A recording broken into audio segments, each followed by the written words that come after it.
Mr. Bill. How you doing? Come on, buddy. Yeah, not bad. Not bad. Mr. Bill. I didn't think anyone would come on tonight. Come on, buddy. Yeah, I don't know what happened in Perth. I mean, I woke up a little late because I went to bed late, but Oh, wait. I don't know what happened. Okay. Are you there? Yes, sir. Okay, yeah. What were you saying? You didn't know what happened to Perth? I didn't hear from him either. I mean, he didn't even make an announcement. Usually you'll say tired or this or that but when I woke up and I went for my walk, came back, took my meds, made a little espresso. I'm like, where the hell's Perth? I guess he's not on today. Okay. I didn't say anything. I was going to send a message, but I thought maybe that because I saw you on today, the 2 streams.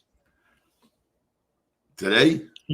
For you, it was one yesterday and one today. Oh, but for us, it was one in the morning, one in the evening. I see. Yeah. What was it? Oh, yeah. It was about 12 hours ago. Could have been, I guess. When you were on. Was I 12 hours ago? That means at nighttime? Yeah, I was on that night. Yep. I just felt like streaming. I said, fuck it. Nobody else is. Because usually JJ, which is Gentleman's Hangout, or Marco, Watch Cardinal, usually streams on Monday and they crisscross. So one week, one guy does it, 1 week the next. But Marco's been very busy with finals because it's his last semester.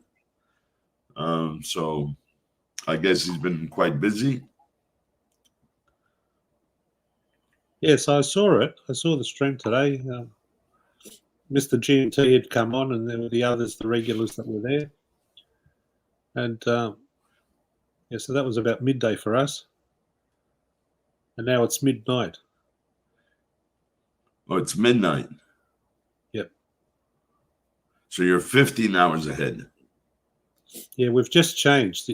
Normally, it would have been 11 o'clock, but we've gone into daylight savings now, so they've pushed it an hour forward. Huh. Yeah, that shit's got to stop eventually, man. Why? Why would they Because stop? they keep... Well, everybody's saying like, yo, you know what? It's... everybody's... Part of the world doesn't do it. Part of the world does it. Why don't we just snip it? So... No, that's right. And it's only the East Coast, I think, that does it for us in Australia. Perth's time... Oh, so not all of Australia does it? No, I don't think... shit. Perth's time hasn't changed, and Darwin time hasn't changed, I don't think. Uh-huh. Okay. So... And the other night when I was on, what time was it? You finished it. It was 3:30 in the morning here. Wow. 3:30 in the morning. I thought I suffered the next day, that was for sure. You get up early or? Yeah. Oh, not really. 7:30. Oh, yeah, but if you go to bed 3:30, yeah. It's only it's like a sort of... Like a maxi nap. A maxi nap, yeah, that's right. Yeah. So that was a bit of a snooze.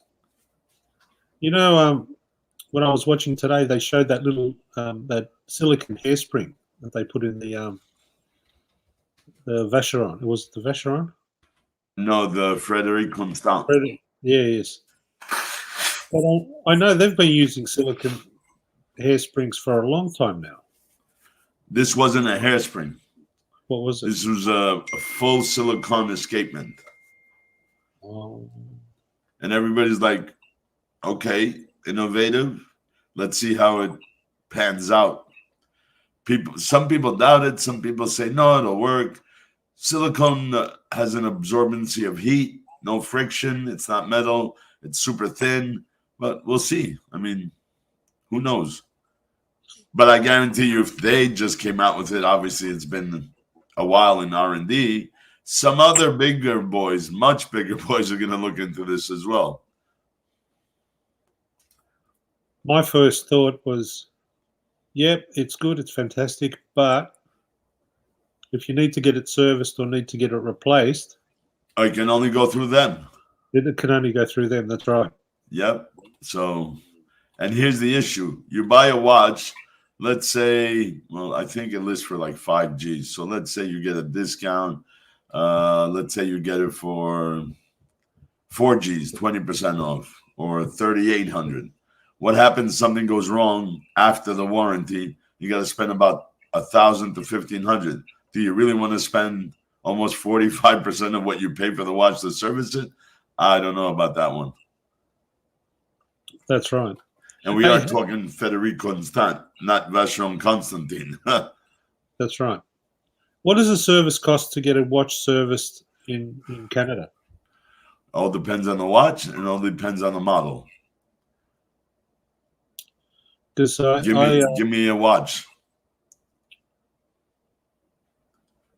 All right, let's do. You have a Submariner, right?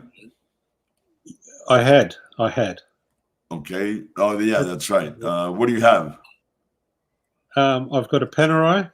Okay, Panerai. Manual wind or auto? Manual. Okay. If it's just a basic cleaning, let's say like a tune-up for a car, so they're gonna take it apart. They'll run it through a special machine that goes through every phase of chemical. Then they will put it on. They'll test it. If it needs regulation for a little faster or a little slower, the watchmaster will regulate it, reassemble it without polishing the case. Well, Panerai, I forgot, man. I haven't done a Panerai in a long time for repair. But if you send Patek, Vacheron, Lange, AP, Rolex, I think Rolex too, whatever they service for mechanical issue, they will also refinish the watch. No choice. So a Panerai unfinished is going to be manual wind, so not so complicated. I would say you're between $500 and $800 Canadian. If you refinish the watch, 12 to 15 is probably the target mark you're going to pay. All right, let's say we go for something cheaper. We go for Longines. 500 if it's just mechanical, and they won't refinish because you requested no refinishing of the case, and I'll assume it's a strap, not a bracelet. Between 300 and 500. Now that's to Longines. If you give it to a watchman, maybe he can do it for $200 instead of $355. But again, if it's a Longines, you don't really have to worry unless it's a major issue, and you tell the watch guy, hey, please give me an estimate, even if I have to give you $20-$30 for the estimate to see if it pays. If it's under warranty, send it to Longines. Like what happened, I don't know if you heard what happened to JJ. A watch that's 5 years old, 5 days old, crapped out on him. He couldn't take the crown and use the stem clockwise. You can only do counterclockwise. Counterclockwise, it does not do anything to the rotor. You have to go clockwise. So he went to his AD. He goes, hey, I just spent $25,000 on Breguet. A week later, I came and bought this $3,500 watch, and the watch is fucked up. So I either want a replacement or a refund. I don't want it repaired because 5 days and it fucked up. I don't want it. And the guy told him, the dealer told him, and they're pretty tight. He's spent other money beside the Breguet. He goes, well, that's up to Longines. He goes, Longines are not either replacement or refund, or I'll just dispute the charge. No, that's right. I heard it. Yes. He said he uses Visa. Okay, maybe for some Visas and MasterCards, like I have only 3. My Amex is the best one. There's nobody gives you the service because Amex says what? Issue, no problem. They'll fucking charge back the dealer and credit the card. Where Visa, you're going to have to go through the steps to prove, oh, it's this the explanation, here's the email and all that. Yeah, I heard. I was listening. I had it on while I was doing a bit of work, and I heard all of that. I think he should. I think he's right. He should either get a refund or a new watch. That's right. And your suggestion of keeping the receipt, make sure that the serial number is That's different. right. It doesn't match. Because they could say, "Oh yeah, no, here's a watch," because the watch is brand new. JJ didn't even wear it more than once inside the house, so you can't really tell that it's not new. I mean, they could change the strap on and say, here's a new one. Yeah, let me check the serial number. Oh, I don't think so. And that's when you know the dealer's just screwing around with you. Do Longines make a Constellation? Is there a Constellation watch? That's Omega. Um, not Omega.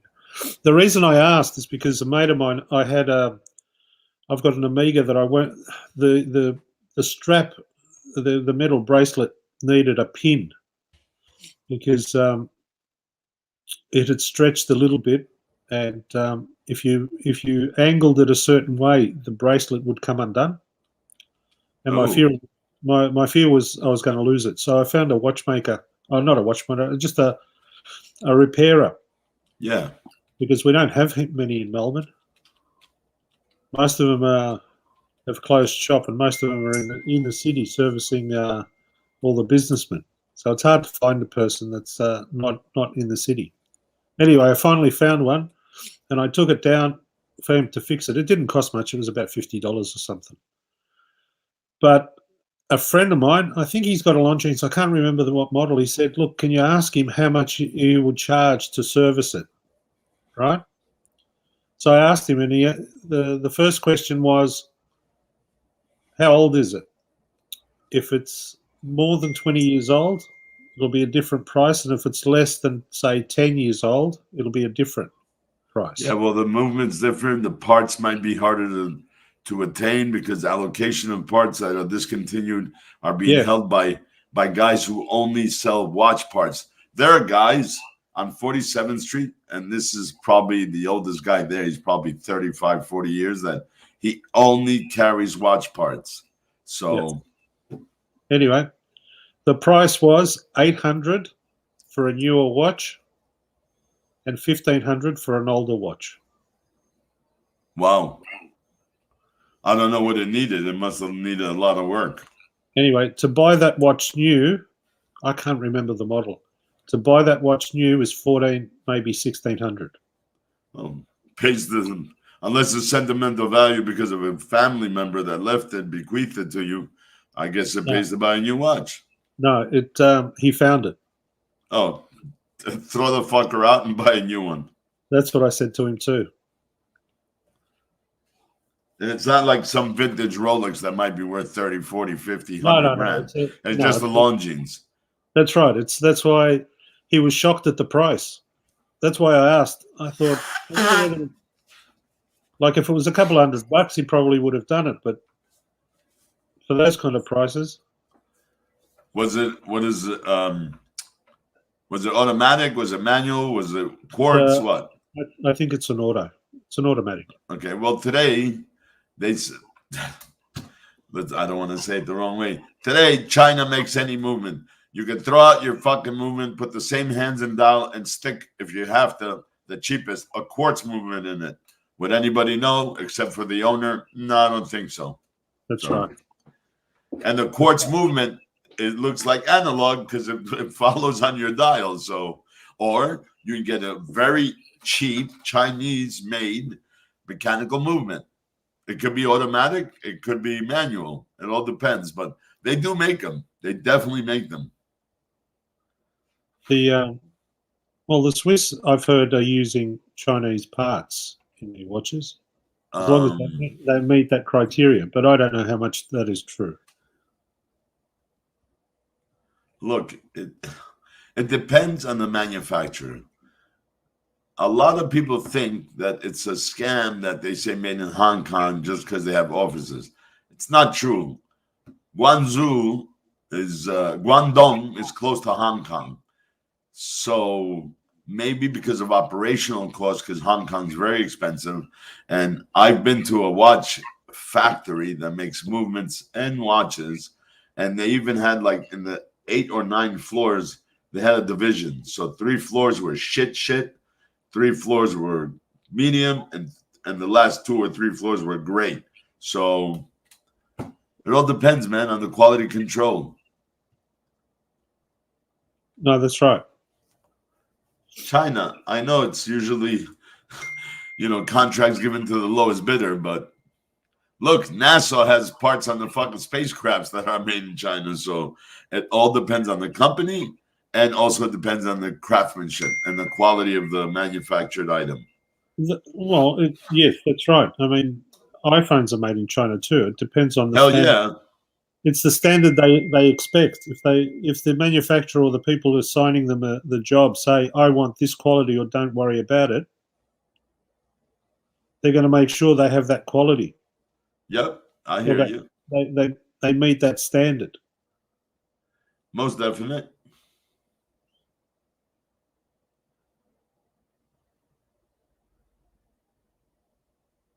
I'm trying to find.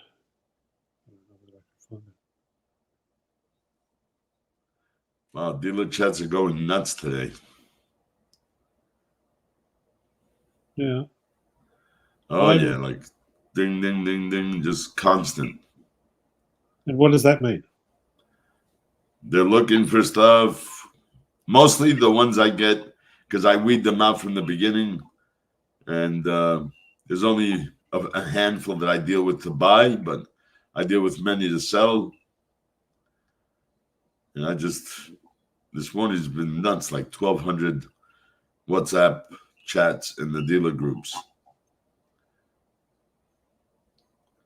Wow, too much shit here.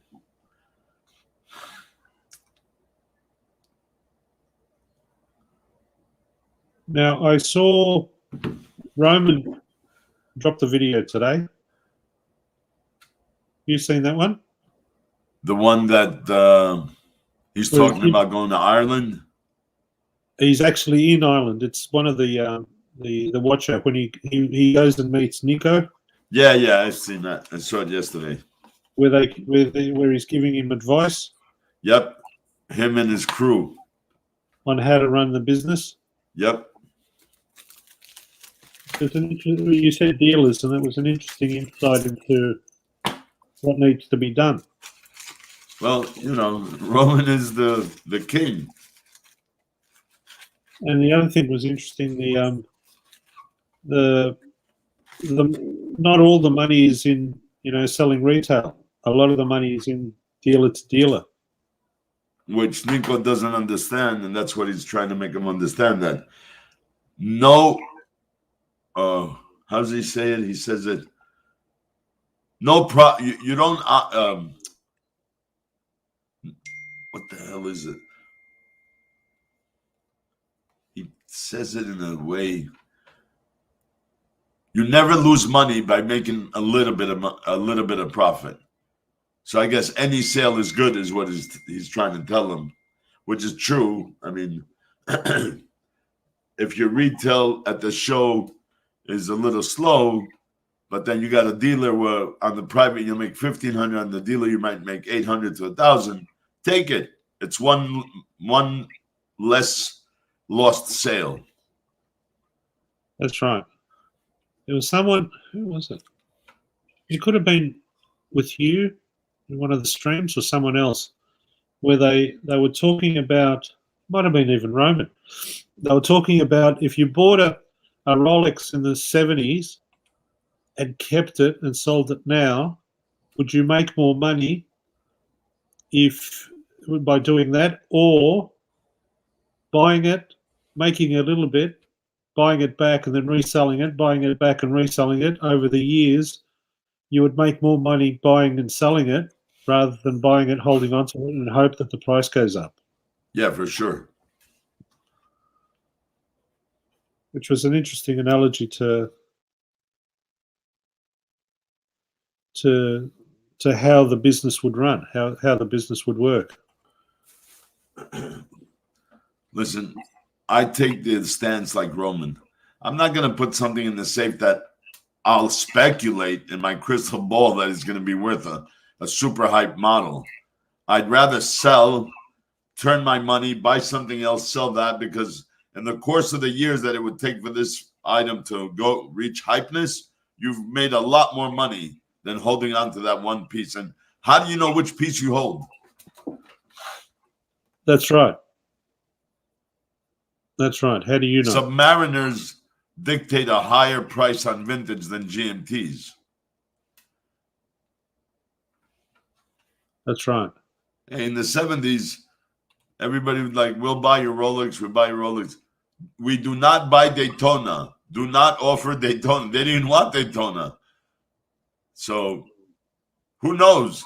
Who knew that that's going to be worth 20 times what the GMT or what the sub would be? That's right. Oh, well, it's a hard gamble, isn't it? Very much so. A hard gamble. And look, Richard Mille is very slow right now. So not too many RMs. Ever since P. Diddy went on and said, yo, don't buy this shit, my you-know-what, and buy a house, all of a sudden, RM took a dip, and the prices are dipped. I mean, not crazy. A 300,000 one is like 250, but usually 300 would have been 350. So RMs only go up. Right now, they come down and they plateaued. So, well, that's right. And there was a big difference between before the Paul Newman watch was sold and after the Paul Newman watch was sold. that's right.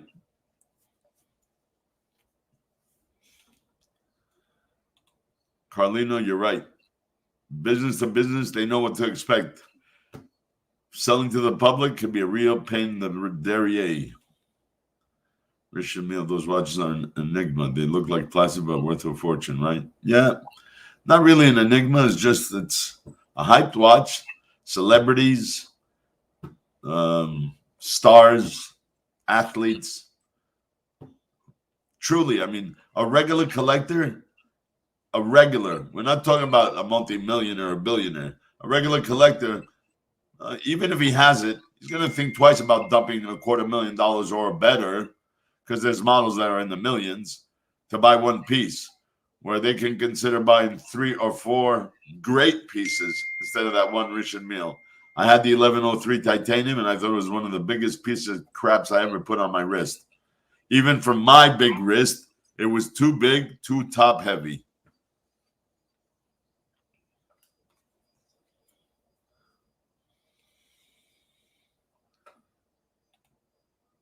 Just not for me. Just like Nico says. I mean, he wears it to show because he's got a YouTube celebrity image and he's a pride and pinion, but he's had it for over 3 months now, I think. And he says, it's not for me. I don't like it. He wears it. Nothing's going to happen to that silicone strap. So, I guess it's just hard for him to find somebody to sell it for 300, 350,000. And that locks up a lot of inventory for you to spend that much money on one watch. Even Roman, who used to carry 2-3 dozen at a time, at any given time, he had 2-3 dozen RMs. He carries maybe 3-4. He sees the volatility of that market roller coaster ride with the RMs. Well, you said it best a few nights ago or last week. You're better off selling 3 Rolexes at 15 rather than selling one watch at 90 and try to make 9 on it. That's right.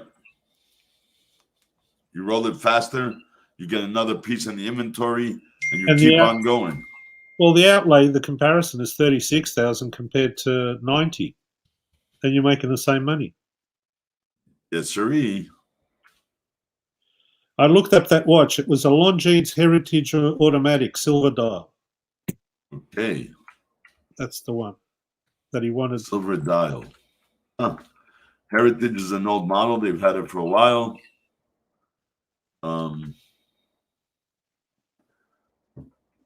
Heritage, and they wanted that much money. I don't know, man. I would definitely tell your friend, buy a new watch, man.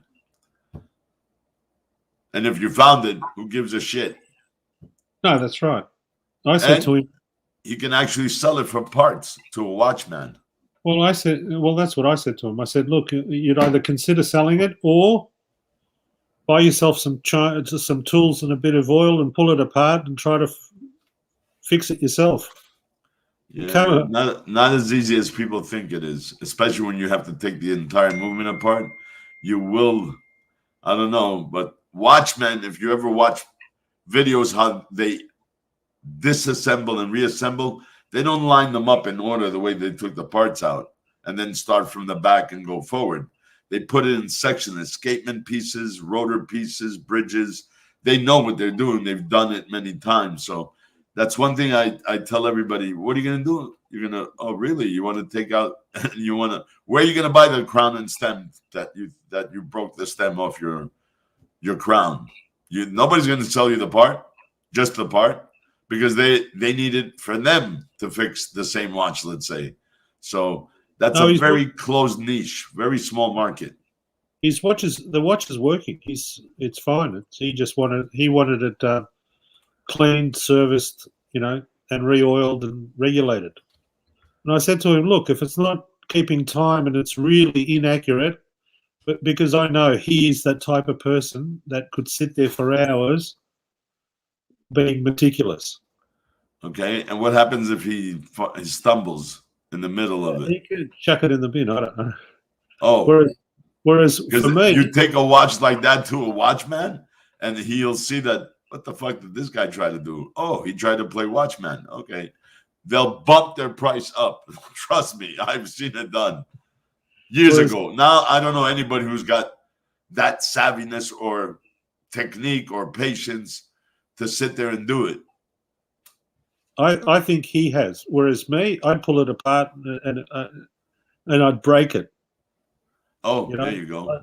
I wouldn't do it. I wouldn't even go near it. And if you pull it apart, nobody's going to buy it. I don't give a shit if they need it or not. It has to be intact. Let the watchman, he wants to make sure when he pulls it apart, he knows where to put the things, how to label them, what it's for, and all that. Because even though Heritage, they made a few during the course, if they made 6 different models, sometimes there's certain little parts that are different because of whatever material or whoever sourced and made it from the manufacturers. So I don't know. It's I would really be skeptical on doing that.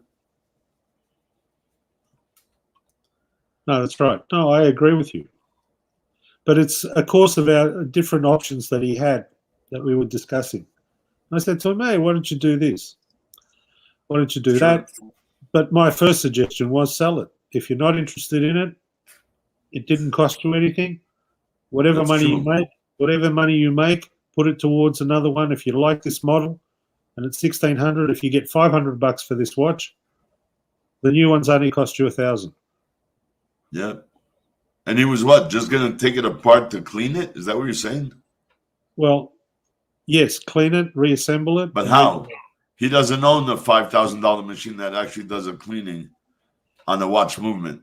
That goes in all the certain type of non-corrosive, non-water-based solvents that if you've ever seen the machine, it actually dunks it, spins it, and every stage is different. And then you got to take it out, and then you got to oil the parts with one watch can have 3 different lubricants.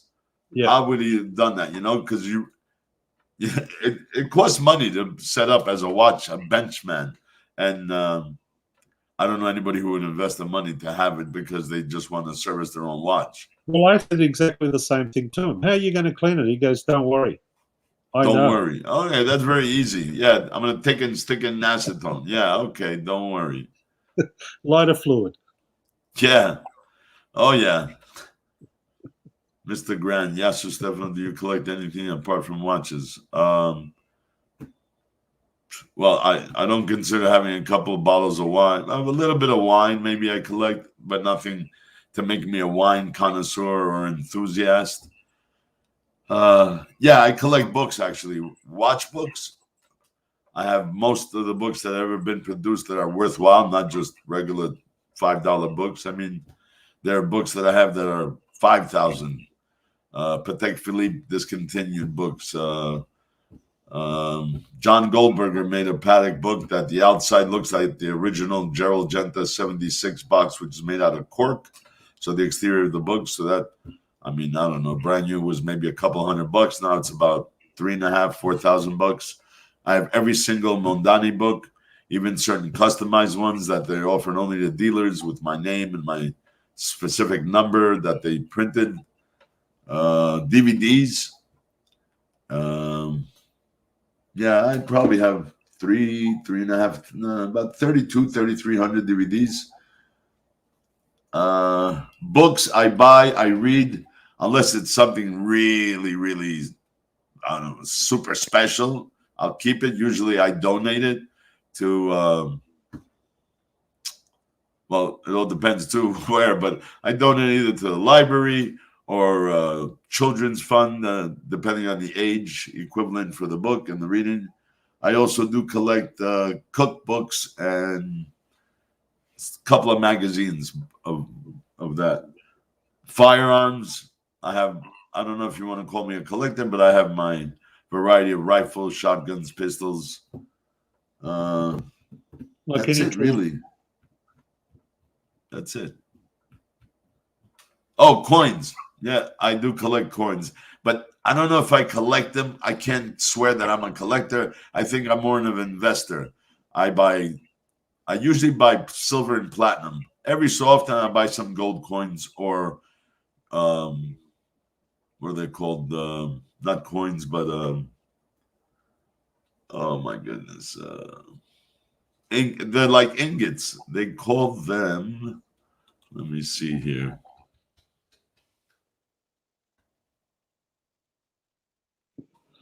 the kind that you can get out of the ATMs in Dubai. I don't know, I guess. Bars. So I'm more into the bars than the coins because the bars are always a little bit less money because they're not minted. But I have coins as well. And I don't know, as an investment, I guess, because this is the first time in my life, 40 years in the business, whether it's jewelry, watches, same shit, different smell, that platinum is 40% less than gold. Platinum is always 1.5 times the price of gold per ounce back in the 80s and 90s and even 2000s. Lately, what happened with that? I don't know, but I always see platinum starting to rise slowly. So that's why I say silver and platinum is less volatile than it is with gold. Gold could be $2,300 today, and in 2 days it could be $1,800. So gold really does a big dip. But if you bought it right, if you bought it when gold was $360 an ounce US back then, and now it's worth like $1,800 an ounce, and I have a couple of ounces, I don't care if it dips from 2,500 to 2,000 because I bought it at 300 or 3 something. The parts and typewriters I enjoy collecting. That's cool.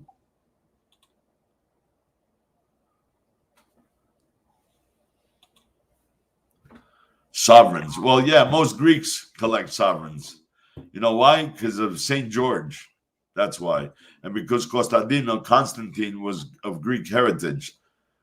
So, yeah, I can see why. I mean, that's usually the lira, what they call the lira, which is the British sovereign. So, but most of the ones I know, the Greeks, they always look for St. George, the dragon slayer. So they also collect the one with the rooster on it, the French one.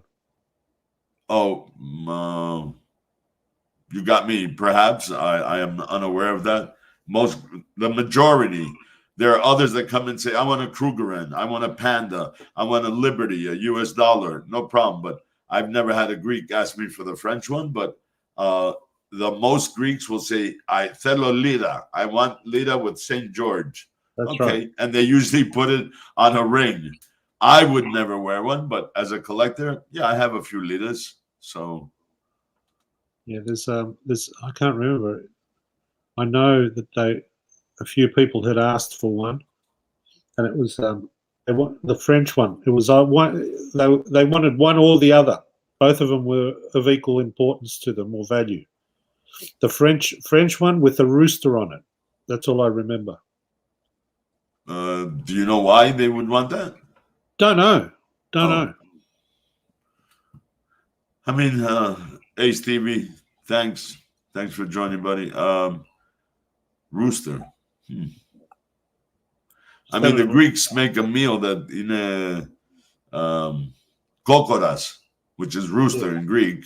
Yeah. They have a special type of like a stew that's made with hilopites, with egg noodles. Yeah. So, I Yeah. mean, I remember the old guys, like way older than me, back in the day, used to say, "Celo cocora, que to celo alañari."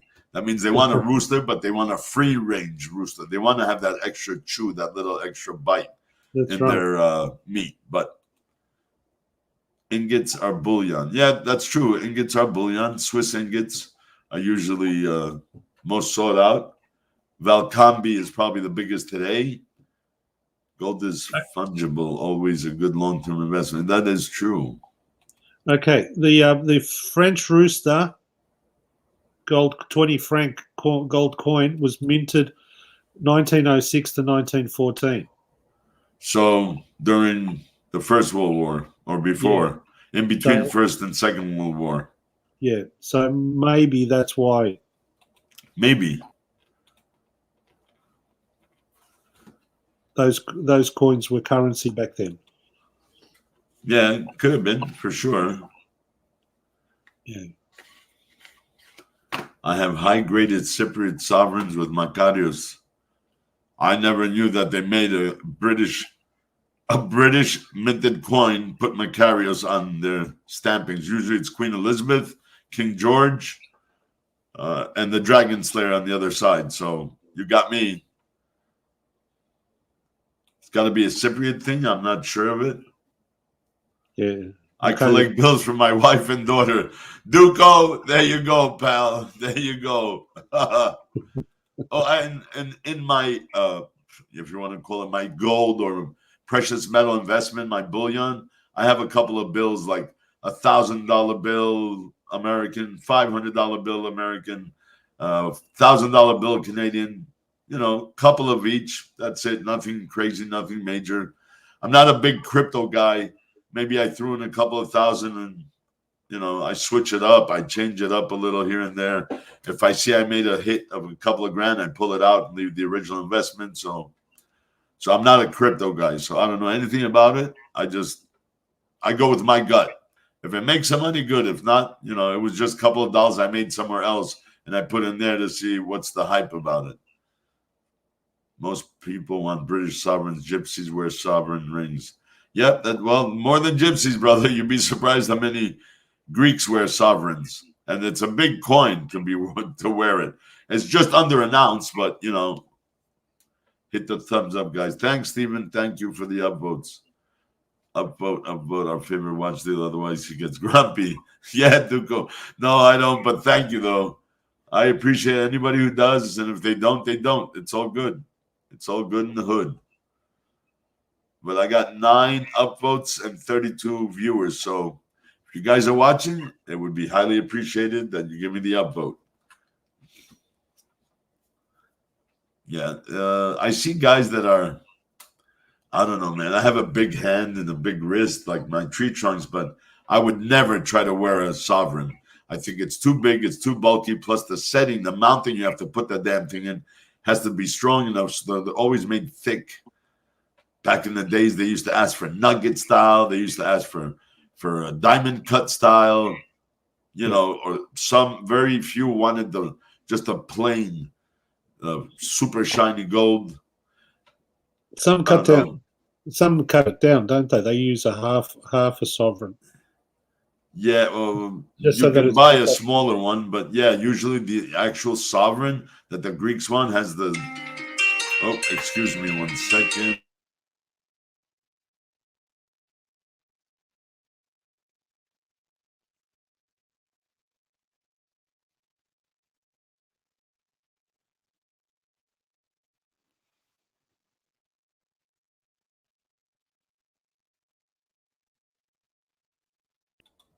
These fucking idiots, man.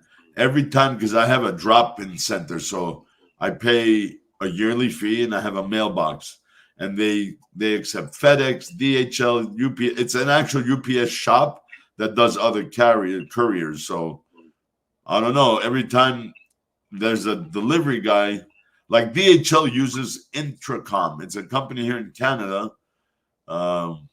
I think it's Indian owned, like Indian, like from India, and Every time there's a delivery for me, a drop off. Hello, I don't know where this address. I go, you're in the right address. You just don't know what unit it is. If you look up, you're probably right in front of it. It says Unit 7 because it's a multi-stored strip center. It's not a shopping center, it's a strip center. So it's outside. I go, look up. What does it say there? UPS Unit 7. There you go, Unit 7, buddy. Yeah, right there. They'll sign for it. Every time I have a delivery from this company, it's always the same stuff. And I guess DHL must pay them, I don't know, whatever they pay them per package, because such an influx of business ever since COVID. But I don't know. Well, we've had the same thing. Couriers are losing work out to Uber drivers because it's cheaper to get an Uber driver to take a package somewhere than a courier. Sure. Yeah. Everyone's trying to save money. Yeah, I mean, sure. I mean, the main courier charge you X amount of dollars or euros or whatever, and then they pay pennies once they land in the country, and they get these little guys to third-party vendors to do the delivery drop-offs. A lot cheaper than paying your own dealer, your own driver and courier that you have to pay taxes, you have to pay medical benefits, you have to pay pension plan, you have to pay their uniforms. Where these guys, you're like, really? DHL trusts these guys to deliver stuff like this? But it is what it is. Fuckboy has no premises, operating out of a backpack. No one believed me on other channels when I said the Crescent gave him notice. Do not want him. I bet he does video traveling and write video out. Oh, not the topic of my conversation, TPG Buff Boy, but I guess he did what he did. Up one fellas. Thanks, David H. Thank you. So yeah, I don't know. We've had shitty weather here. I don't know how you guys are. We're in transition now between it's spring. We're approaching spring, where we get days where it could rain heavily and hail, or we could have really mild, nice weather. So the transition is happening because we're so close to the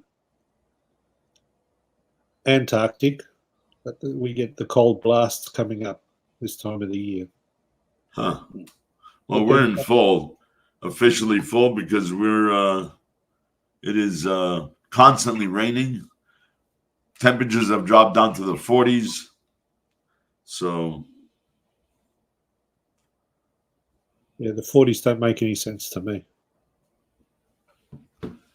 Yeah, this is Canada, so it's quick to get cold here. Well, 40 doesn't seem cold because we're Celsius, not Fahrenheit. Oh. So cold for us is approaching 0 degrees Celsius. Oh, he's on mute again. I mean, what do we get here? We get like minus 43 degrees here. And we're not even cold, because if you go up to the Yukon or the Northwest Territories, which is close to Alaska, they get minus 80. So, but here, what is it, 40? It's got to be like 4 degrees, 4.5, 5 degrees, something like that. So yeah, it's 4.4. So that's cold. Yeah, Carlina, us too, man. Yep. Raining and cold.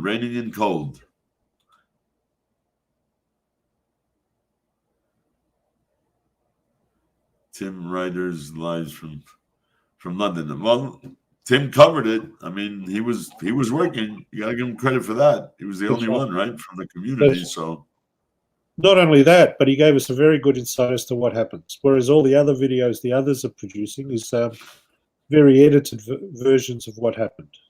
Yep. Whereas he was right there in the thick of it, and you could get a good sense of what was happening. Yeah, he covered various aspects of it. So, but he kept streaming. So I think Timmy did it for the community, so gotta give him credit for that. Well, he's found his niche. He videotapes every time he travels. He videotaped Yep. before he left Korea. He Yeah, videotaped. before he left during York, he filmed in London, he filmed in Korea, he filmed in between the airports. So it's entertaining. Hey, I don't mind watching it. Well, it's a niche. No one else is doing it. Isn't True. it? And he has a talent for it. No, he's good. Timmy's good at that. I mean, we've seen evidence of poor quality with Marcelo or Oh my God. Or the other Israeli idiot. Yeah. The guy who streams 11 and a half hours of just snoring. Yeah. I don't get that one, but man, let me tell you. Vaccinated and dry cough. Sorry to hear that, Stephen, but no, I've been double vaccinated and I don't have a dry cough really. I don't know. I guess everybody reacts differently to these vaccines, but Australia looks hot, hot, hot. Hey, Wizard, how are you? Watch Collector UK, how are you, buddy? Welcome. I'm good. I'm better. Every day getting a little better since my surgery.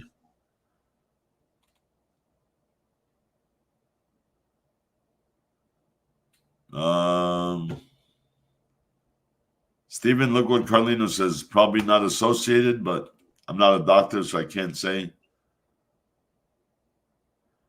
Juan Kerr says vaccinated people will not live to see 2030. Mark my words. I hope not, for everybody's sake, man. Well, that's funny because they want our target to be 70 or 80% of the population to be vaccinated. If that's true, herd immunity. If that's true, what he's just said, it means we've got a population of 25 million, 75% of them are going to pass away in 10 years' time. We'd be down to a population of 6. Yeah. I mean, it's a little extreme, maybe. Let me use that word, but it's funny the things that people come up with. There's a lot of conspiracy theories out there, man. Yeah. Well, I don't know about being conspiracy. It's more one person comes up with a stupid idea, and then another couple of stupid people repeat it, and all of a sudden it becomes wildfire. Conspiracy. Wildfire amongst the idiots. Okay, TFG says VC code 1159. Any thoughts? Nice watch, not for me. Very slow out the gate, but it's picking up traction. They're redoing the dials. There's a market. There's a market for everything, I think. I mean, there's a market for Swatch. There's a market for Timex. There's a market for fashion watches like Fossil, like Armani Exchange, and Klein. There's many markets, and there's markets for RMs and Patek's and Vacherons and Rolexes. So if it speaks to you, hopefully you'll be able to get a nice discount. And the discounts are not as plenty or as large as they were when they first came out in the gray market. So those discounts have dropped, maybe because the dealers that got stuck having to buy it, because if you have a contract with Rolex or AP or Vacheron, you have to buy allocution pieces that they say, nope, your shop needs these many sports, these many precious, this model, and you have no choice. As a dealer, you sign the contract, and you got to live by it. So when you have to turn money, when at the end of the following, let's say, quarter, so another 3 months, they want to push more goods on you. You have rent, insurance, many things to pay, operational costs. You have to dump goods sometimes at a lower profit, or maybe even just to break even, and let the gray market guy make 10, 15% just to be able to churn the next shipments. So thank you, Watch Collector. Yeah, man, it's been a battle. It's been a battle, obviously. I don't know. Everybody's like, oh, you got your second vaccine, and a month later you had a heart attack and quadruple bypass. I don't believe in that. It happened. It happened. You know, it is what it is. Walking, not much, but a little change in diet. Because I used to be 412 pounds. Now I'm about 210, 215. I went down to like 202 during the hospital and the surgery. I don't know. You know, obviously a lot less, a 90% change on eating any fried foods or high fat. I have diabetes type 2, but I control it pretty much with dieting. I don't eat sugary stuff. I'll put a Splenda in my coffee if I have that. Yeah, like anybody else, I guess. You know, when you can't have something, you want it more. So if I binge, I won't take a chocolate bar and eat the whole damn thing. I'll have one of the squares or one of the strips, and the next day I'll have another one, or the following day. So, I don't know. Smoking, obviously, I'm still puffing, but I'm puffing a lot more like a cigar than I am when I used to smoke and take drags and really inhale it. So I'm adjusting that, and that's been a little hard, but I don't want any patches, any mists, any gums, any candies. I'm not into that. What else? Sleep. I'll tell you one thing. The only good thing, if you want to call it good thing, of having cardiovascular surgery is that I sleep. I've never, ever done that before like this. Usually 4 or 5 hours, get up, shower, hit the door. We used to work 7 days a week, 12 to 14 hours a day between all my businesses.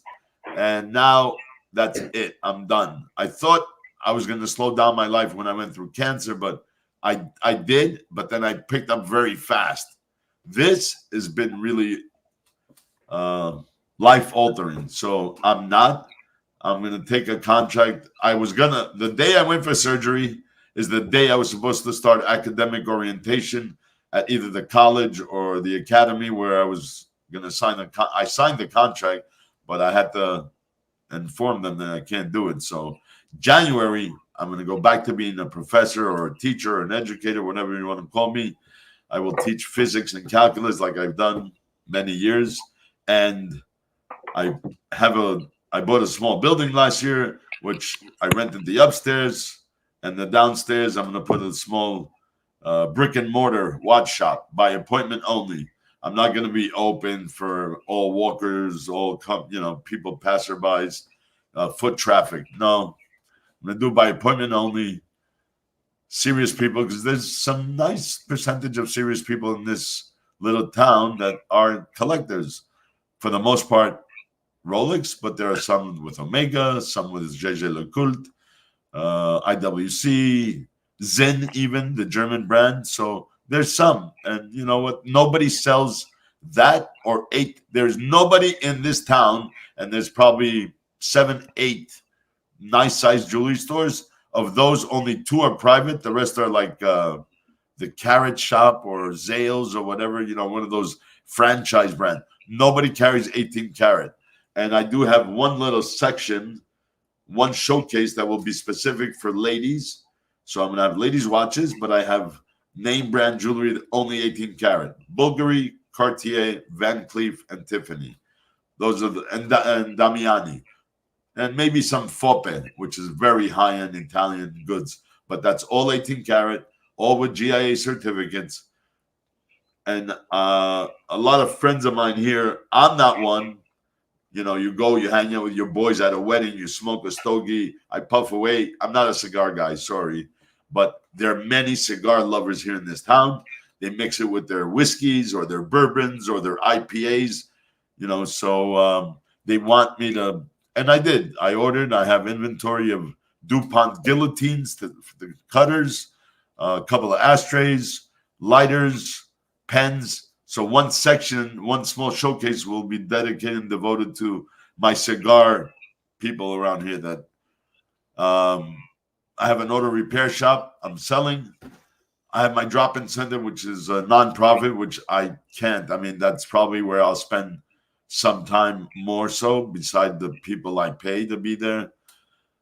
for the less fortunate, the high risk and troubled youth, which soon enough I'll be making an announcement because we had on JJ's channel on Gentleman's Hangout, we had a fundraiser. Whoever bid the most on a Seiko watch won it. I won it. I bid the value of the watch, which was 500. Actually, I think the tag on it says 525, but I bid the most, so I bid $500. I got it. He was helping a great cause. I'm going to put it in mine along with other pieces. So I'm going to do a small mix-up, and that helps keeps the doors open. And during COVID, it's been really hard for them. So what I do is I never give them any money because I know what they're going to do with it. So I either give them a bag of food or a card that they can go shop food, only food at the supermarkets, or what we call a Timmy's card. That's like a Dunkin' Donuts in Canada. Tim Hortons is a donut shop. So they can go get a cup of coffee, a cup of tea, a soda, a juice, a muffin, a toast, a bagel, a sandwich. So I'm going to be doing a fundraiser for that and giving away that Seiko that I paid $500 for. I have another Seiko that a gentleman, a very kind gentleman in Canada, donated to my cause to put it towards the drop-in center, which I can auction it off. I'll probably put on a TW Steel. I don't know. I'll see about getting a couple of God tier watches, like Nico says.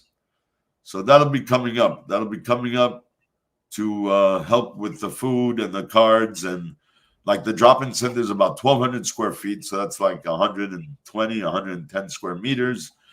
It's full of couches, TV, refrigerator, coffee machine, microwave oven, toaster broiler. They can open up the fridge. They can make a cup of soup. They can make a ramen. So that'll hold them over. I have paper clothing like they give you at the hospital. So they can come take a shower. They can put their dirty laundry in a bag. I have a 2 years, almost 3 years, almost 3.5 years, a contract with one of the ladies here, a Greek lady and her daughter. They own a laundromat. I told them when he comes with the card, the laundry card, just bill me, wash their clothes, or So I try to help out as much as I can. They need bus tickets. I do that.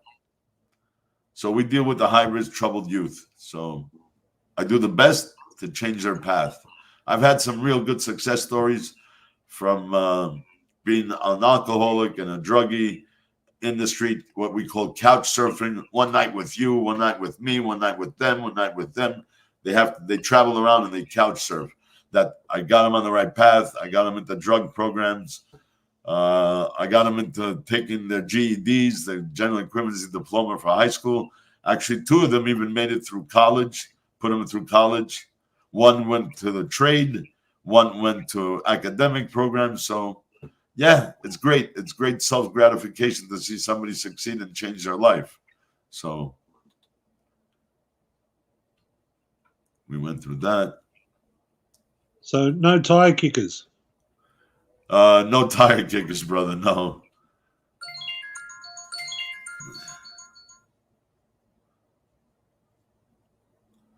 Yeah, it's a crazy day today, let me tell you. Messages.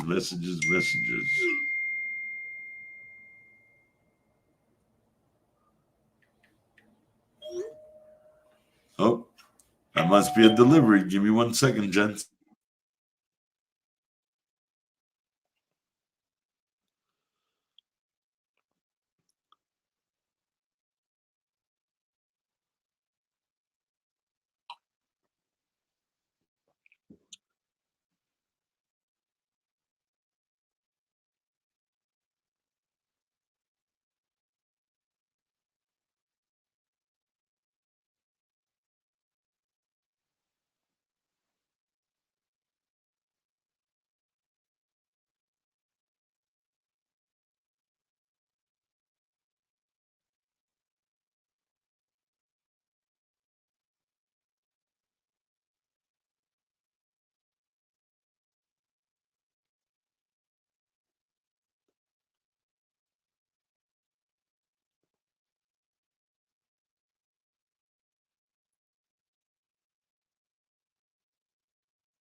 I agree with you.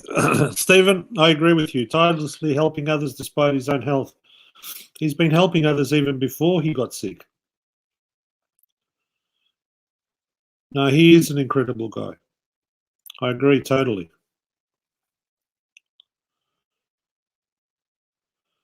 Watch Collector UK, I agree with you too.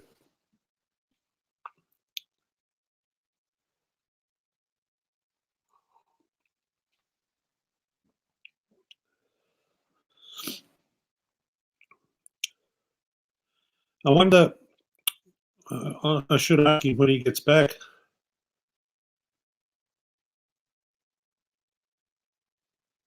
Oh, yes, he's he's a very bright man.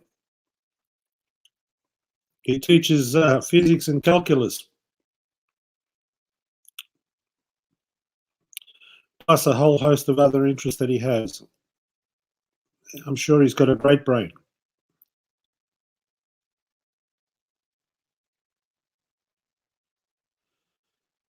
I'll ask him when he gets back whether the Canadian government has acknowledged all the efforts he's put into the youth, the homeless youth. That would be a good show of recognition for all his hard work.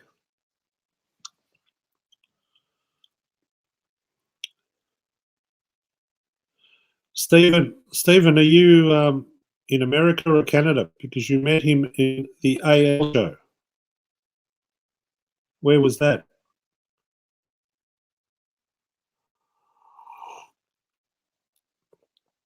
What do you teach, Stephen?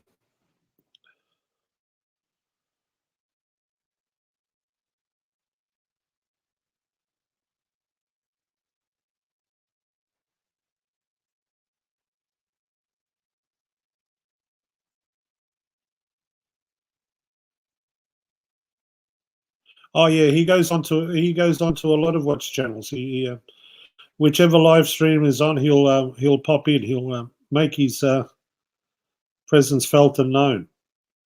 He's been good that way, and he's a very calming influence on the others, all the other hotheads that exist.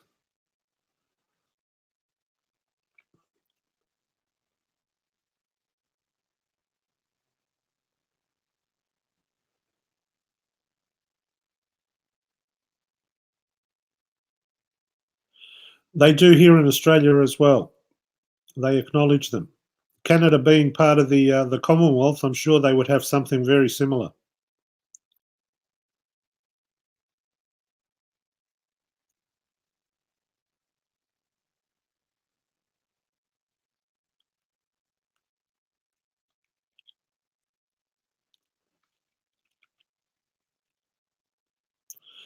Linguistics and ESL, well done. That's good, Stephen.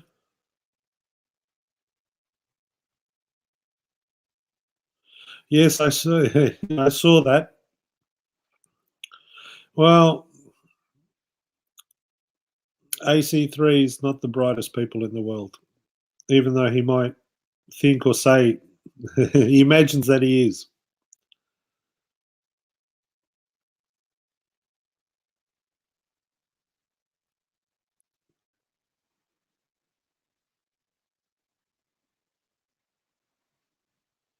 I think he. Oh well, I don't know whether he'll pop into AC3, but I don't think it matters whether he does or he doesn't.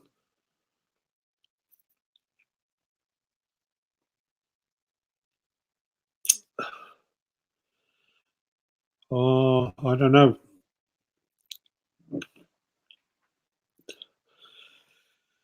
Theoretical physics is pretty tough. There's a lot of complex ideas in physics, and the formulas are quite complex. Very basic physics is okay, but complex physics is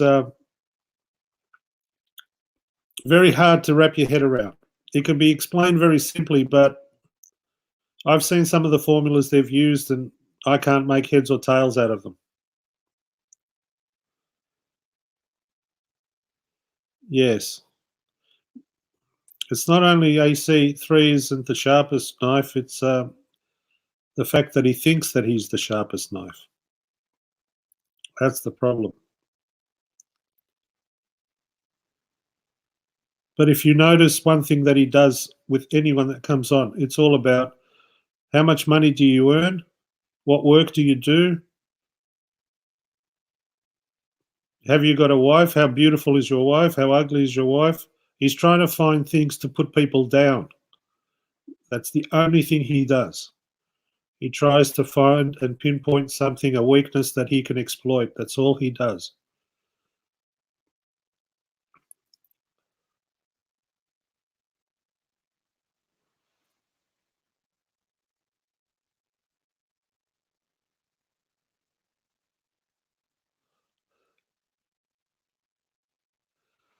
Yes, but the theoretical physics does eventually. Theoretical physics, eventually they come up with concrete ideas as well.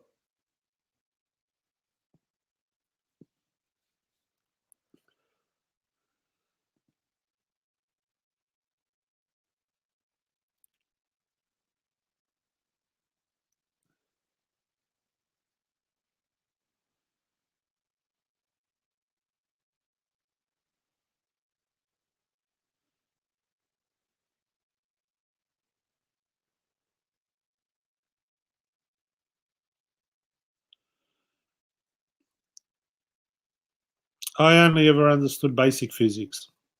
Then the formulas became too many and too plentiful.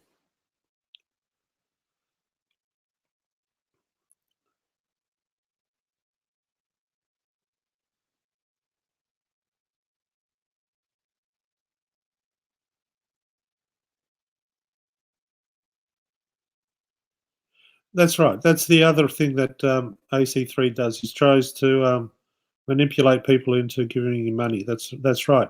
But have you noticed that if he does go on someone else's stream, he never, ever gives anyone else any money? Hey, Watch Cardinal, how you doing? Welcome.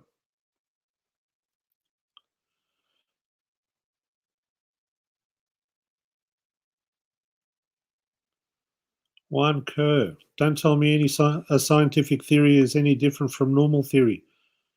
I can explain gravity right now without any theories based on pure. Yes.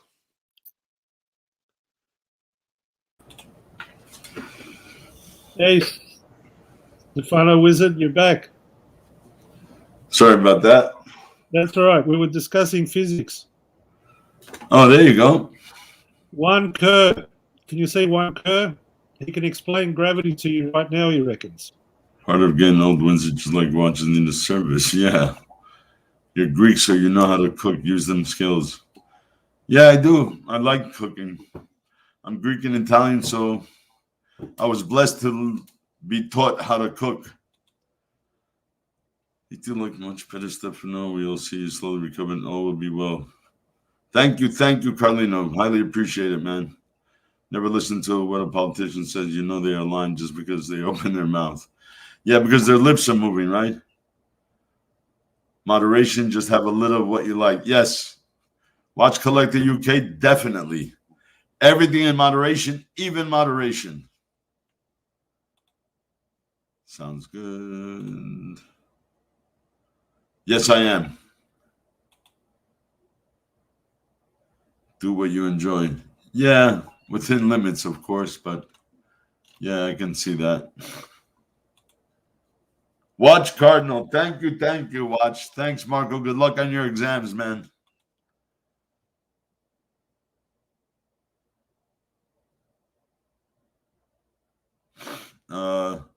Yeah, Jamie's a really nice guy, man.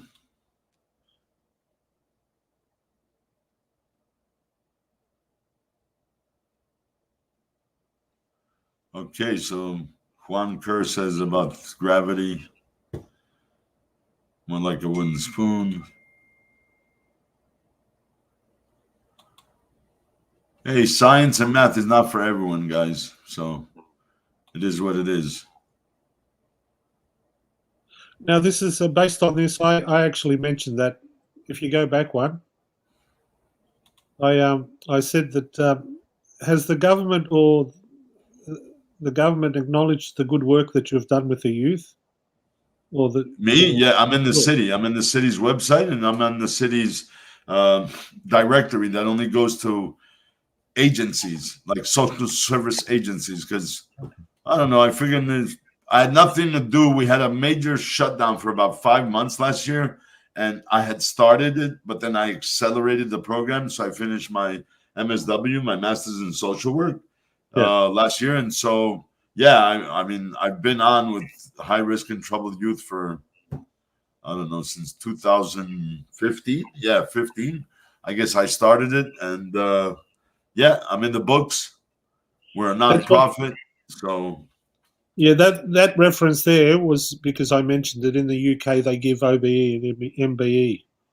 So, you being Canada being part of the Commonwealth, in Australia they give similar type of awards to people that do good work. Yeah, I also sponsor events for homelessness. I sponsor events. I'm one of the key sponsors for food drives, and plus I'm a member. I'm one of the executive members on my So, Rotary Club. So yes. So Canada would have similar type of awards that. yeah, we do. We have stuff like that. Yeah.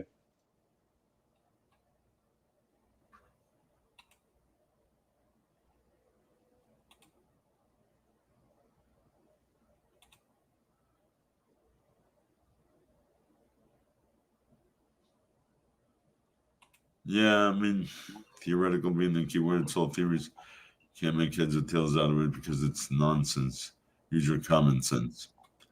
All depends on, well, math is, you know, I was never good at physics. Well, It's not well, for everyone, man. that's right. What I said to them is, physics is easy right at the beginning, but once you get into those complex formulas, there's a formula for nearly everything that exists. It becomes Yeah, of complex. course. I mean, that's right. There's nuclear physicists that go beyond. There's quantum physics. There's all sorts of it. There's statistics and dynamics, which is part of physics. So I don't know. Where do I have that? Oh, there's a little book. Let me show you guys for those that have a little bit of hard time with physics.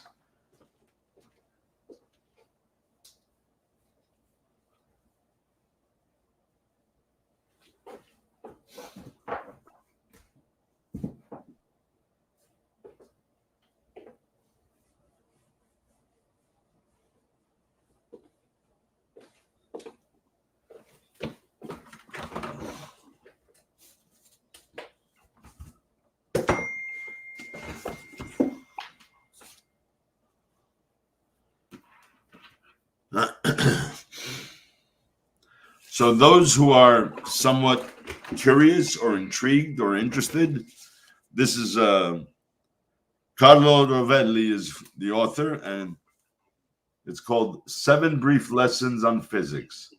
It's a great look. It's a very small read. You can read it in like an hour, well, an hour or two. Let me say that. And then, if you really want to get into it a little deeper, Rovelli also wrote The Order of Time. So that explains more or less equation of time, real time versus what we perceive as real time. But I think just for a beginning, the Seven Brief Lessons on Physics is really a way it makes you understand physics better. I always recommend it to my students. I see those that are really intrigued and really interested. They always go buy it. Very inexpensive, $20, less than $20 on Amazon or on. We have Indigo here, and we have Chapters. In the States, we have Barnes and Noble. So, scientific theories are different than normal theory. I can explain gravity right now. Okay. Yes, agreed, Bill. No, is it good on the stream? Okay. Thank you, Marco. Old soul, savant. Yeah. Watch Collector. He's studying for his finals last semester. Thoughts on Pattern Color Trap 5119J. I know the movement is arguably a little small for the watch, but a classic dress watch. batch it is, man. I mean, it's a Patek 5119J. Let me pull one up so we show the panel what we're talking about.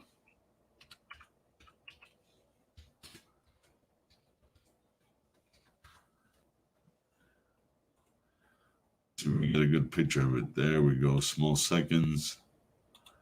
Let me pull it up here on the screen. Nope, wrong one. I don't want Chrono 24.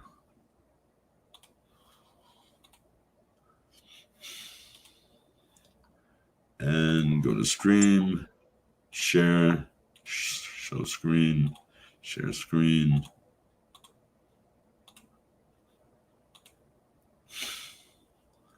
So there it is, a very classic watch.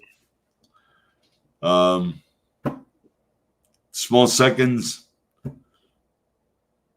Every time I see a watch like this, it reminds me of what is it? Hobnail bezel.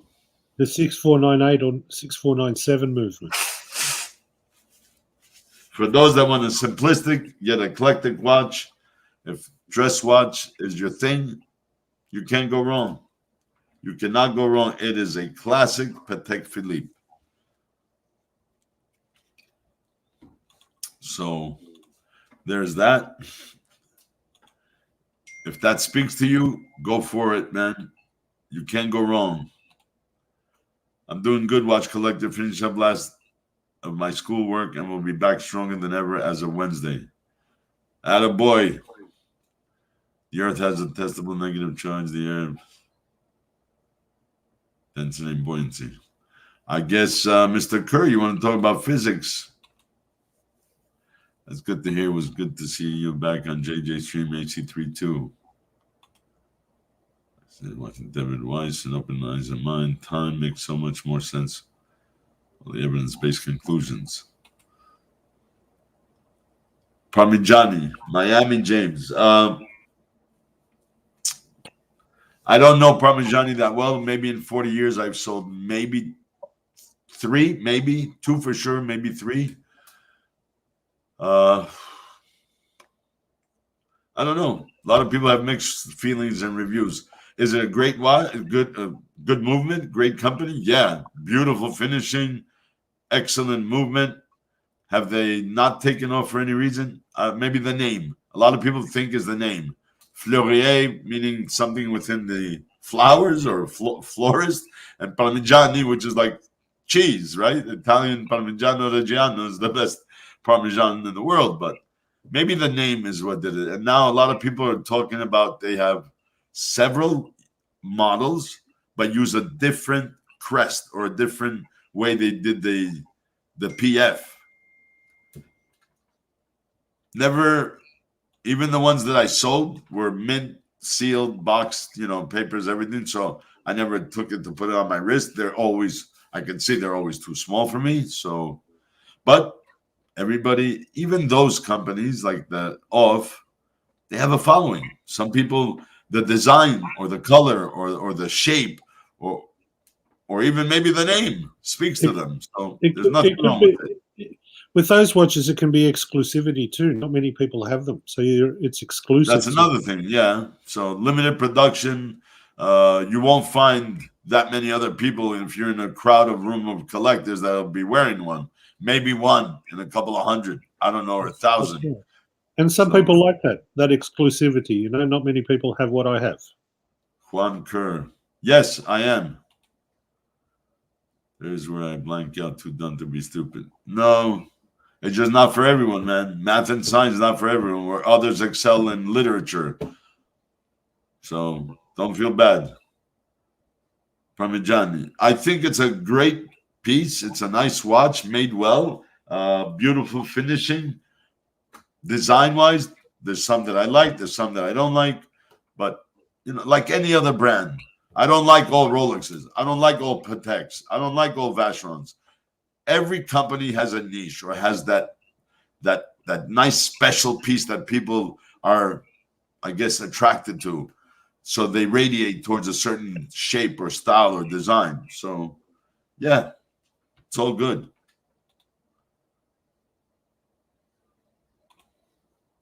Is the lady Datejust 26 millimeter easy to sell?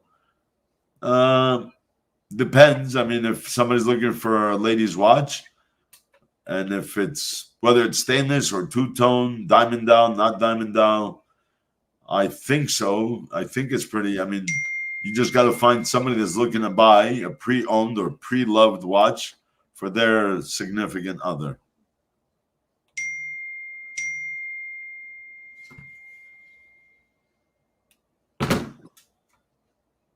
Science book, statistician, but never really caught. Well, it's all good, man. It's all good.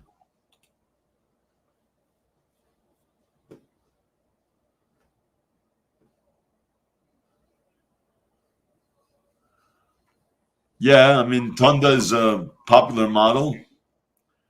Let's pull one up to show. Well, I just had a look at, before you do that, I had a look at the Parmigiani website. Yeah. And they've got two watches that look, they've got quite a few complications. They won the chronograph prize of 2017 for the Grand Prix de Genève. Yeah. And yeah, two watches.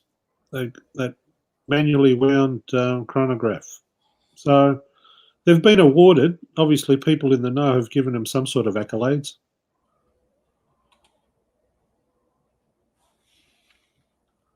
Let's bring this watch up a little. They could be biased or skewed, but it's acknowledgement within the community. Yeah, it speaks to some. There's nothing wrong with that. There it is. There's the Tonda GT Steel Silver Black. Automatic movement, 21,500. I think that is US. So I think that's a US price. I'm sure you can definitely get a great discount on it. So, and they have many, they have precious metals. Let's see, where's the starting point here? Well, that's 72 grand, 45, 26, 15,000. What's that blue one worth? Which one? Go up. That one there. The that row there, 1, 2, 3. The third one from the right. 14,600.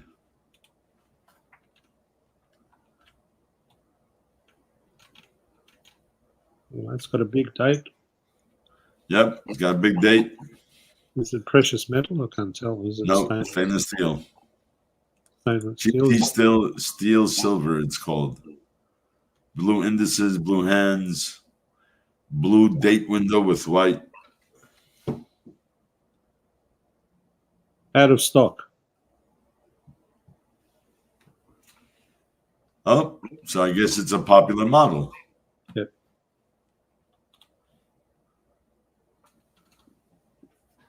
Well, it has on the bracelet. As you scrolled through, it caught my eye, so I thought out of stock also, even on the bracelet. Yeah. So that's the thing. They offer it on rubber, or they offer it on steel, or rubber, or gold. Well, as you scroll through quickly, that was the first one that sort of caught my eye. The others didn't. Who said this one? This is one that one of our community members, the Tondograph in steel. See, I like it, but others said, "Oh, too much going on with the coin bezel, coin edge bezel." Then the inside with the railroad, and then the guilloche. A lot of people said, look where the month is. You know, it's an annual calendar. Too busy. I don't know. Maybe is it mixed too much? I think it's a little busy, but I guess for them it works. It works. I like complications, but I don't like the chronographs because they're too busy. And it's not a function that I would use. If I need a stopwatch, I use my phone. Yeah, there you go. Like, I find this insane. $191,400 for a 1950 design tourbillon rainbow, but I guess everybody's trying to join on the bandwagon of rainbows. So There's the Toric collection, the Heritage. Yeah, they don't have many. They don't have many. I guess they have a Metrograph. Okay. That's Yeah. 190. That red one was 191,000. Yep. U.S. Wow. So I guess their most popular would be the Tonda, because Kalpa was big back in the 90s, or big, I think there was a they don't make it anymore. There was a discontinued model on Delray watch, and he was selling it for like, I don't know, 25% of its value. Unworn boxing papers. It didn't last long, so obviously somebody found it and they bought it and they liked it. So, and you can definitely get great pricing on these.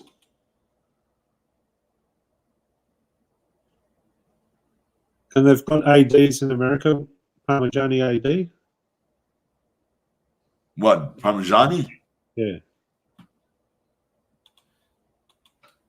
Where is their dealership? It's got to be a boutique. Because we don't have any in Australia. Oh, yeah, most of the world they probably don't, but We there's nothing here.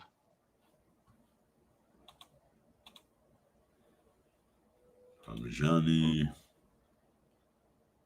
services, where to buy, boutiques.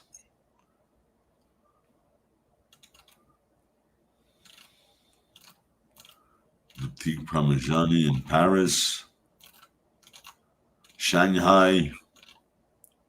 The French and the Chinese love them. Love the brand, I guess. Store locator. Select your country or region.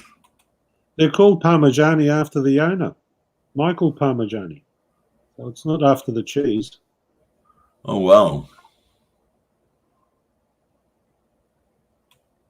So there are dealers in Paris. Well, Paris and Shanghai are boutiques, but authorized dealers are Austria, Azerbaijan, Belgium, Brazil, Canada, China, Cyprus, Czechia, so Czech Republic, France, Germany, Greece, wow, Guatemala, Hong Kong, India, Israel, Italy, Japan, Luxembourg, Macau, which is a section in Hong Kong and China, Malaysia, Malta, Mauritius, Malta, that's weird, Mexico, Netherlands, Antilles, Oman, Paraguay, Qatar, Russia, Singapore, South Africa, South Korea, Spain, Sweden, Switzerland, Thailand, the UAE, United Kingdom, and the United States.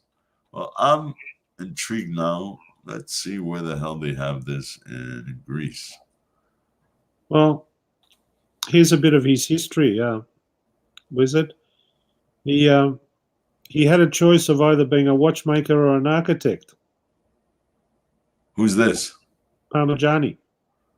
Oh, there you go. So I guess he chose the watchmaker. So he might have become an architect and then went into he first went into restoration, and he continued, and then he did some really good restoration on some prize pieces. He restored marvels of watchmaking past, which brought him recognition. And then in '96, he acquired and started the production of the Parmigiani name. Well, there you go. So he built a name for himself in restoration, and then he decided that he would launch his own brand in '96. Perfect. So you'd have to be, well, again, like I said, exclusivity. You'd have to be in the know with that brand. Well, look what I made. He said the Tonda 1950 is the one to own. Trades at $7,000 brand new for 18 karat gold, $20,000 retail. So there you go. You want a precious metal watch that is semi-known, micro brand, because you can't really call it independent. So this micro brand, instead of $20,000, paying a third the price, and you have a precious metal and a beautiful finish. There you go. You can't beat that.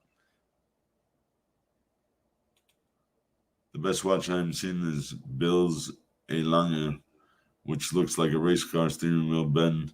Ex-racing driver, I just love it. Can imagine just getting in a car when you see your emoji. Keep it in. Keep it on, Bill. There you go. Thank you, Carlina. Rainbow tourbillon, the mix of high horology and crass. Yep, that's right. Rainbow's not my thing either. Uh,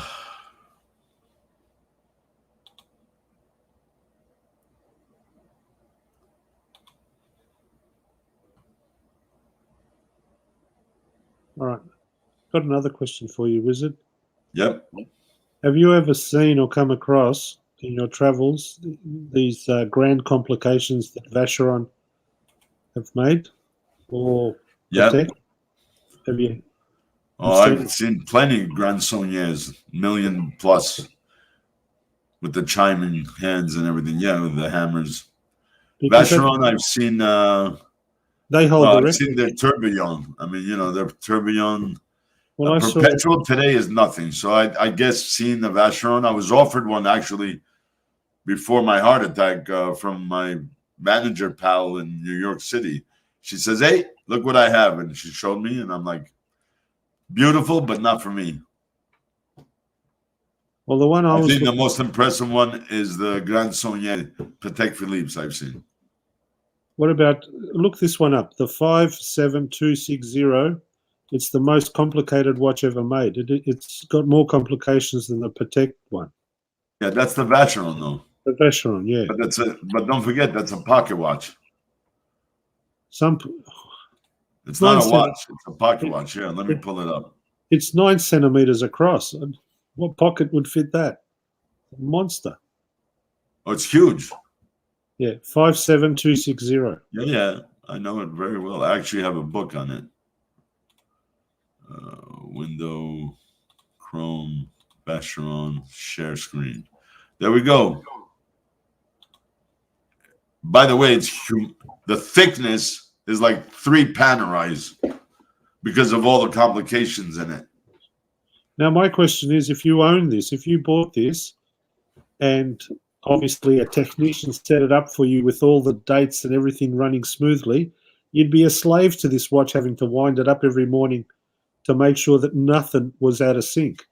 Well, let's put it this way: the time you forget, and it has to be reset.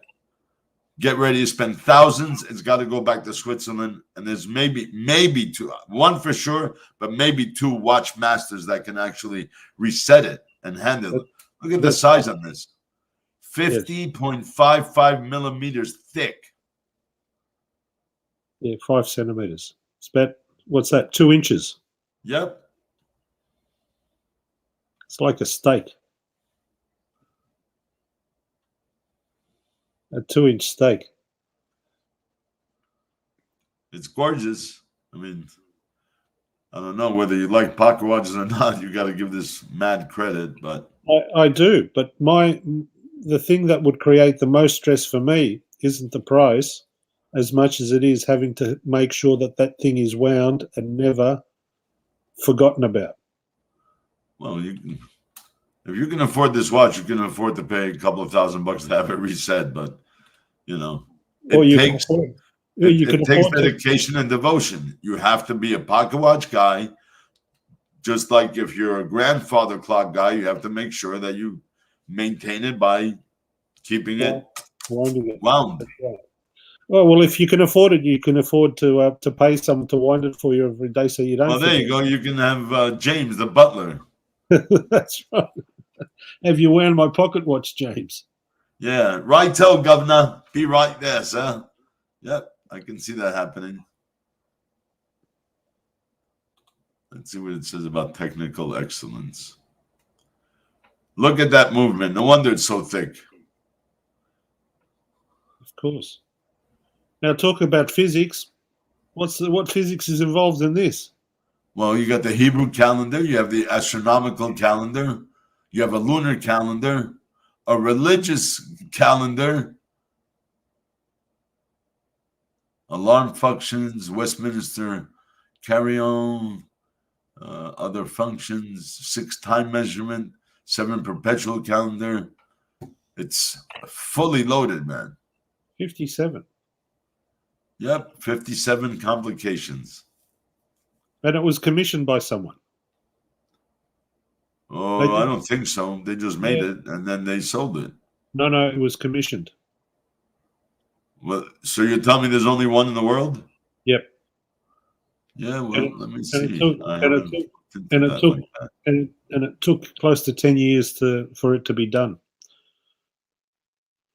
The guy that commissioned it approached, I think the owners or someone high up in Vacheron at an auction at Sotheby's. I don't know which auction it was, and they had got to talking, and he said, "Look, this is what I want. Can you do it?" And they said, "Okay, we'll put our best people on it."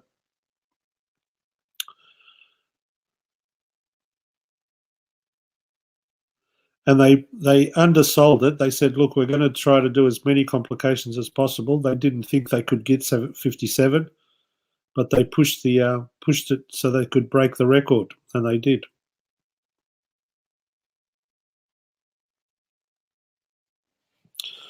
Oh, he's off again.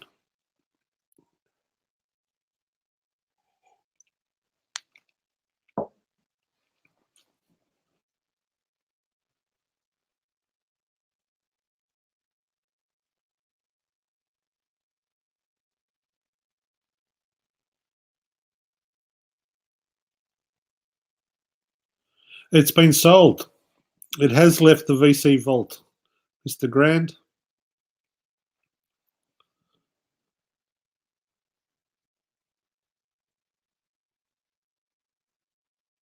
Well, the price tag,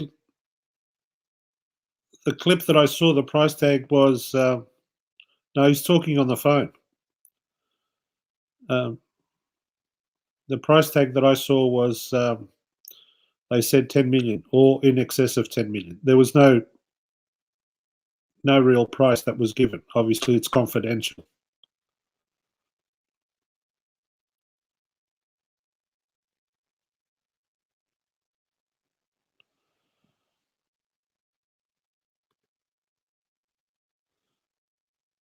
If you want to see, the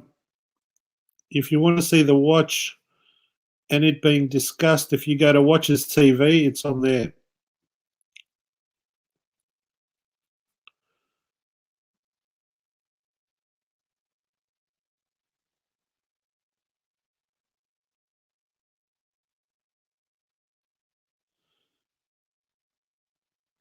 They go through it in quite a bit of detail. Watches TV.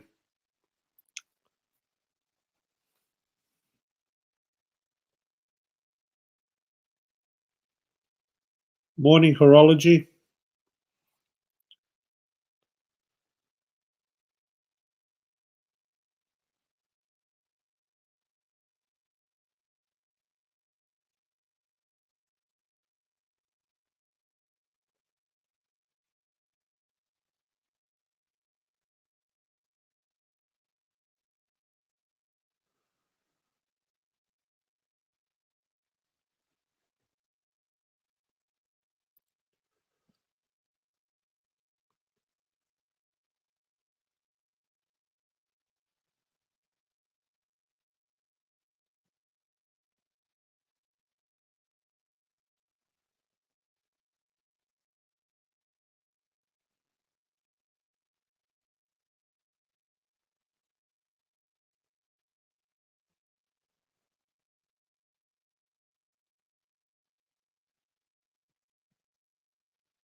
Should play something.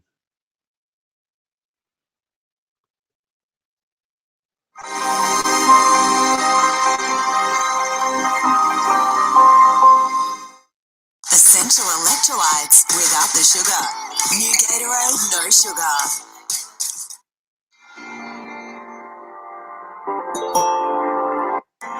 We're at Vacheron Constantin, and we're going to present to you the world's most complicated watch ever produced. Let's go and check it out. Set initially. Well, it's all incredible projects. What are your objectives set initially? Well, it all started in 2006 when Mr. Torres, our CEO, decided to relaunch what we call today Atelier Cabinotier. I went to an auction in Geneva, and I had somebody in mind, and it happened that this collector was in the room. So at the end of the auction, I spoke with him, and I told him, listen, we have a new department, and we create bespoke watches. So if you have a wish, tell me.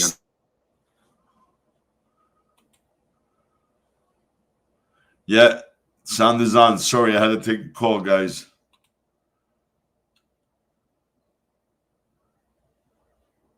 Yeah, that I wasn't sure it was a commission. I thought it was an in-house creation, but hello, LA Meth.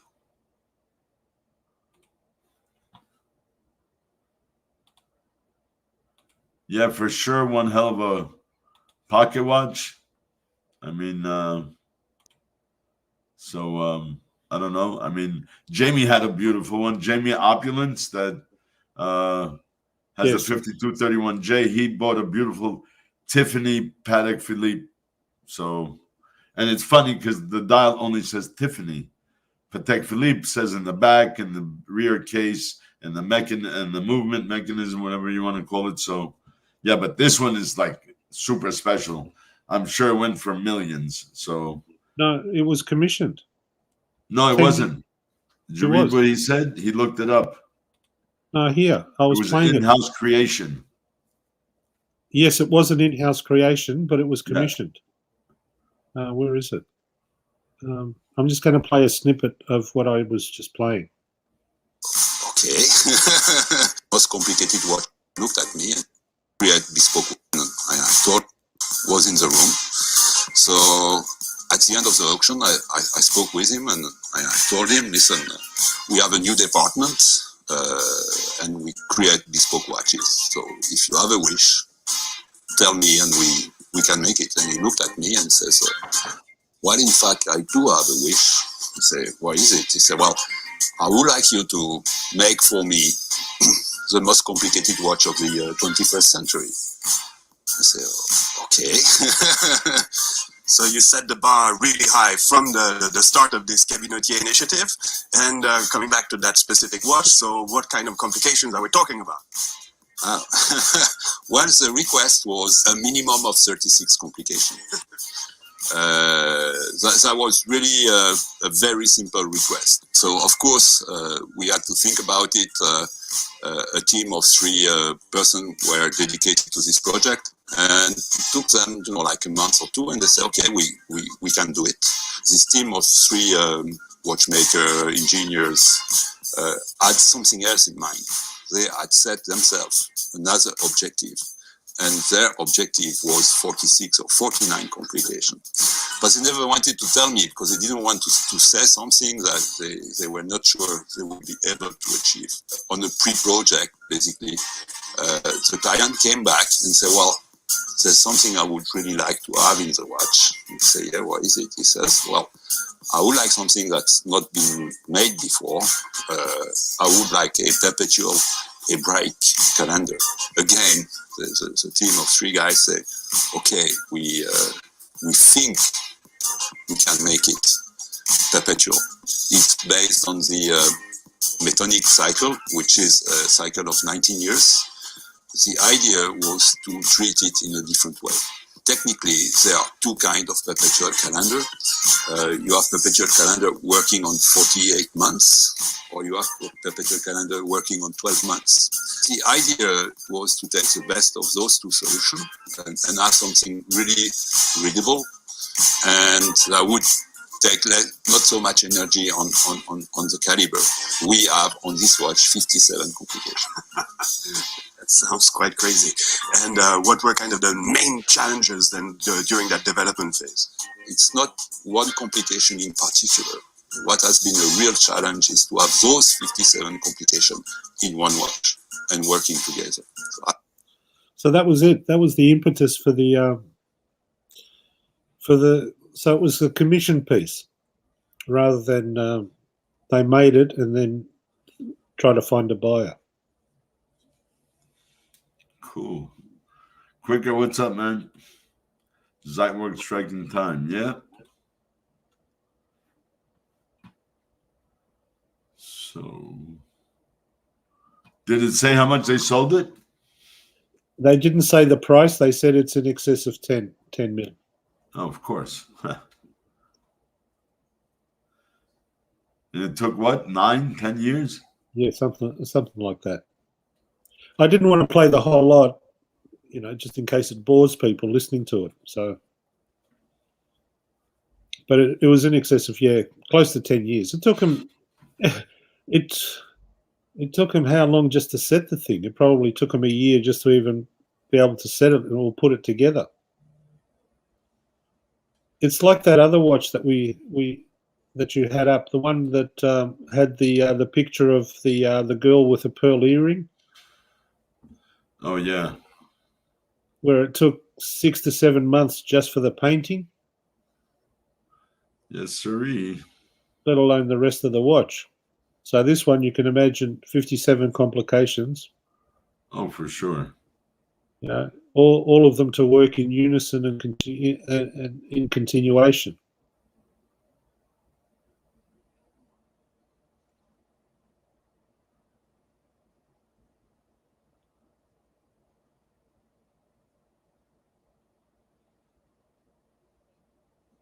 And I'm sure for every complication, they had to retest it, reset it, make sure this works in function with that. So that's right. So he did say they had watch people, but they also had engineers that worked on the bloody thing. Yeah, in sync. The engineer explains the theory behind it, what it needs to be done, and the watch designer or maker or master builder has to put that into a working model. But so some guy has that special, super special, one of a kind, and I'm sure it's today probably it fetched 2, maybe even 2.5, 3 times the price. So it's just finding the right buyer. That's right. Because if you ask them to make another one again, do you think they'd be able to do it quicker the second time round? Maybe. Or it would be just as big a headache as it would be to do it initially. They have to have the master watchman that can do it if he's still around.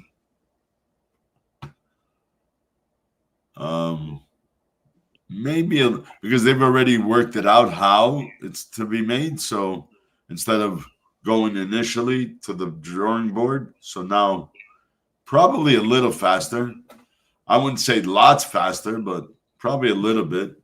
Well, even if they took 4 years off it, would be in 6 years, not in 10. But again, that would not be a watch they'll just make. It'll have to be like this, a commissioned piece. That's right. You have a big pen lighter collection. I wouldn't say big. I have a few pens, a couple of lighters, yeah. Cartier, DuPont, Porsche design, pens, Montblanc, Montegrappa, Cartier, DuPont. I have one or two DuPont pens as well. Nothing special, just a couple of pieces.